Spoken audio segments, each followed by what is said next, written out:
来看，伫英国已经有800多栋历史高的户口破灾活动哦，针对泰晤士河开始，这嘛是查尔斯国王登基以来头一届。过去哦，这活动是来帮女王点财产哦，也毋过即嘛嘛已经真做是一种保育活动咯。属于国王的天国统计员坐传统的小甲船一组一组出发，伫英格兰南部泰晤士河巡逻。这是英国国王查尔斯登基以来头一摆的牛口破闸。Every family of swans we come across, we will surround them with the boats, the 6 rowing skiffs. We will take them ashore, we weigh them, measure them, and most importantly, we check them for any injuries. Fishing tackle is quite a serious problem to us.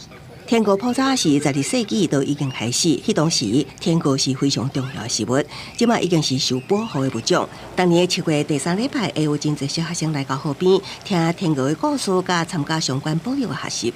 We're a little bit less on cygnets this year than last year, but we expected that because of the bird flu scenario that we've had in the winter and in the springtime. And we did lose quite a few nests where we had flood water. I've been the late Queen Elizabeth's swan marker for just over 30 years, and now it's the King's. The King is very, very interested in wildlife, conservation.